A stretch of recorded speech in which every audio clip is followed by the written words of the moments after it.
Two cars. Same team. Out of the race, before it even started. And what McLaren revealed right after China is making the FIA nervous. Because this wasn't just a technical failure. It exposed something much bigger. Same engine. Different teams. Completely different results. Mercedes wins everything. McLaren can't even start. So what's really going on? Is this just bad luck? Or is there something inside that system that only one team truly understands?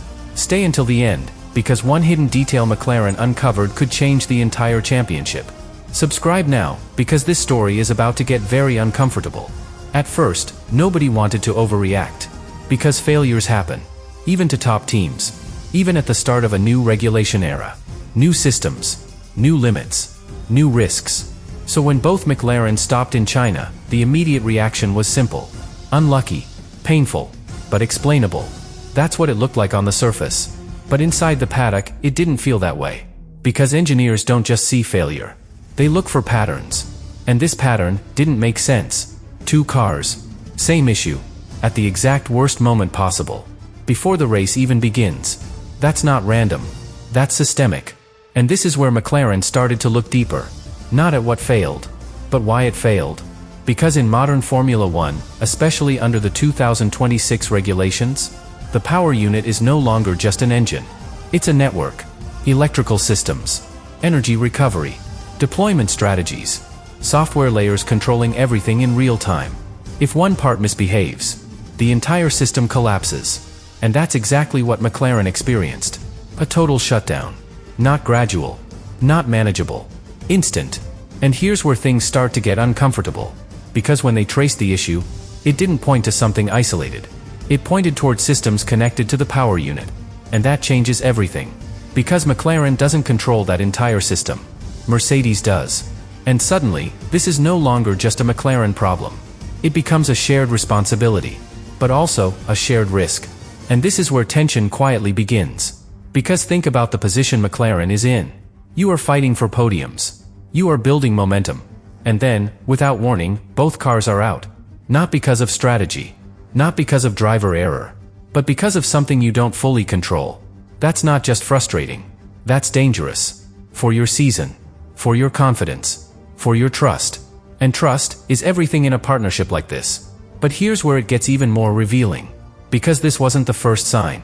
Even before China, McLaren had been asking questions. About performance. About deployment. About why the same engine felt different in their car. Not slower in a straight line. Not dramatically weaker. Just not the same. Like something was missing. Something subtle, but critical. And they didn't have the answer. Because in Formula One, having the hardware is only half the battle. Understanding it is the other half. And right now, McLaren is starting to realize. They might not have that full understanding. Not yet. And that realization is what makes this situation so much bigger than a double DNS. Because this isn't just about what failed in China. It's about what McLaren is beginning to see behind the scenes. A gap. Not in parts. Not in rules. But in knowledge. And once that idea enters the conversation, it doesn't go away. It grows. It spreads. And it forces one very uncomfortable question. If the system is the same, why does only one team truly control it? And this is where McLaren's message became impossible to ignore.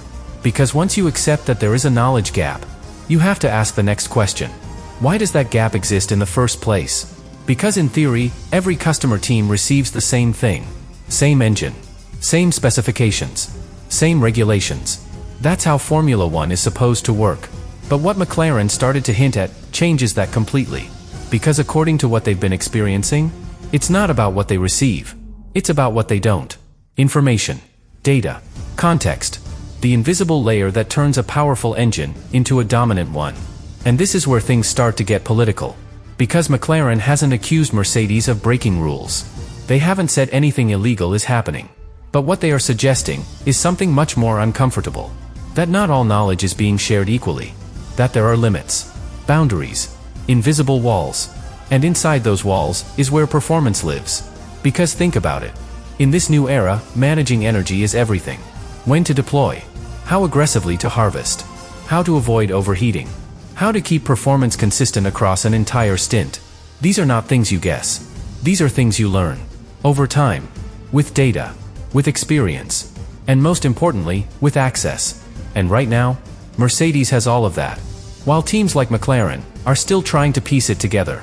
And this is exactly what others in the paddock are starting to admit. Not publicly, not loudly, but clearly enough. There is no hardware difference. But there is a difference in understanding. A difference in how far you can push before everything breaks. And McLaren just found that limit. The hard way. Both cars out before the race even began. And suddenly, this is no longer theoretical. This is real. Because that failure didn't just cost them points. It exposed the risk of operating without full control, without full knowledge. And that's what makes this situation so dangerous. Because if one team knows exactly where the edge is, and another team is still searching for it, only one of them can be aggressive. Only one of them can extract everything. The other is always one step away from collapse. And that's exactly what we saw in China. But here's where the tension reaches another level. Because once McLaren made this visible, once they connected the failure to the power unit systems, the pressure didn't just go to Mercedes. It went to the FIA. Because now, this isn't just a competitive issue. It's a regulatory one. Because the rules say equal specification. But they don't fully define equal understanding. They don't control how much information is shared. They don't regulate knowledge. And that might be the biggest loophole of all. Because you can comply with every technical rule and still create a massive advantage just by knowing more and sharing less. And if that's what's happening, then Mercedes hasn't just built the best engine. They've built the most controlled ecosystem in Formula One. One where they decide how much of that performance others are able to unlock. And that idea, that possibility, is exactly what's making people uncomfortable. Not just in rival teams, but at the very top. Because if this continues, then the championship is not decided on track. It's decided in what is, and isn't, shared behind the scenes. And that's a line Formula One cannot afford to cross. But there's still one piece missing. One final detail. That explains why even Toto Wolff himself is being forced to respond more carefully than ever. And once you see that part, you understand why the situation is much bigger than just McLaren's double DNS. And this is where the pressure reaches Toto Wolff. Not from the media. Not from fans. From inside the sport itself. Because up until now, Mercedes had the perfect position. Winning everything. No reliability issues. No public controversy. Just results. Clean. Dominant. Untouchable. But McLaren changed that. Not with an accusation. With a question. A very dangerous question. If everything is equal, why does it only work perfectly for one team? And suddenly, Wolff can't just celebrate victories anymore. He has to explain them. And that's a completely different situation. Because explaining dominance is much harder than achieving it. Especially when other teams are struggling with the same technology. And this is where his tone started to shift. Careful. Measured. Almost defensive. He insists everything is equal. Same specification. Same opportunity. Same support. That's the official line. But here's what makes it uncomfortable. He doesn't deny the key detail. That Mercedes had more experience. More data. More time with the advanced version of the system before the season started. And that changes everything. Because in a regulation era like this, starting ahead is not a small advantage. It's a massive one. It means you arrive at race 1, already understanding the limits. Already knowing how far you can push. Already optimized. While everyone else is still discovering the basics. And that's exactly what we've seen. Mercedes doesn't experiment. They execute. Every lap looks calculated. Every deployment looks intentional. There is no hesitation. No uncertainty. And when you compare that to teams like McLaren, you see the opposite. Moments of doubt. Moments of instability. And in China, total failure. And this is where Wolff's discomfort becomes visible.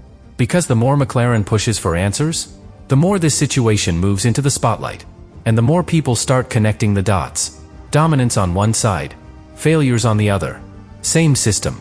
Different reality. That's not easy to defend. Not publicly. Not politically. Because even if everything is legal, perception matters. And right now, the perception is dangerous. That Mercedes is operating with an advantage, that goes beyond the hardware, beyond the rules, into something much harder to regulate. Control. Control over the system. Control over the knowledge. Control over how far others can go. And that's where the FIA starts to feel the pressure too. Because this is no longer just about checking components. It's about protecting fairness. And fairness is much harder to measure. Because how do you prove that one team knows more? How do you regulate information? How do you enforce equality in something that isn't written in the rulebook? You can't. At least, not easily. And that's why this situation is escalating so quickly. Because there is no clear solution.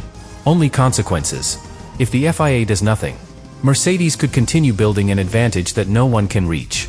If they intervene, they risk punishing innovation, punishing preparation, punishing a team for simply doing a better job. And that's the balance Formula One is struggling with right now. But here's the final piece.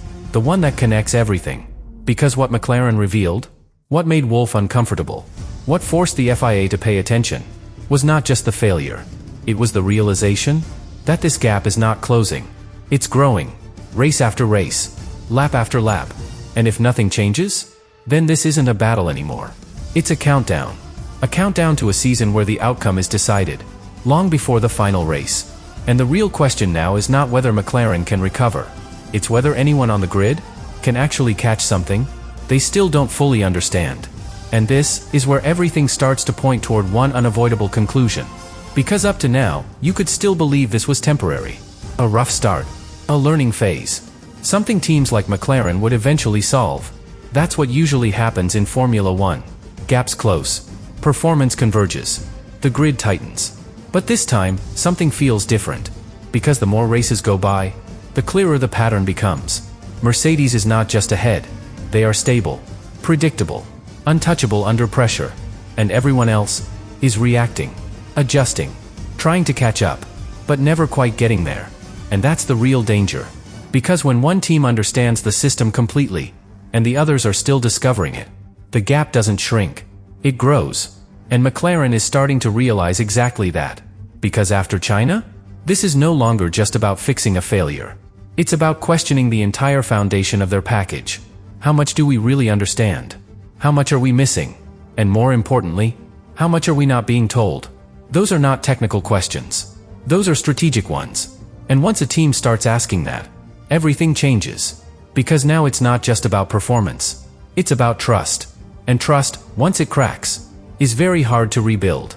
Especially in a relationship like this. Because McLaren depends on Mercedes. Not just for power, but for guidance, for integration, for understanding the limits of a system they didn't create. And if that guidance is incomplete, if that support has boundaries, then McLaren is not just behind. They are exposed. Exposed to failures. Exposed to uncertainty. Exposed to a season where every race could go wrong, without warning. And that's not sustainable. Not for a team fighting at the front. Not for a team with championship ambitions. So now, a new possibility starts to appear. One that nobody wants to say out loud. What if this partnership becomes a problem? Not today. Not tomorrow. But if this gap continues, if the failures repeat, if the answers don't come, how long can McLaren accept this situation? Because Formula One is ruthless. Results define everything.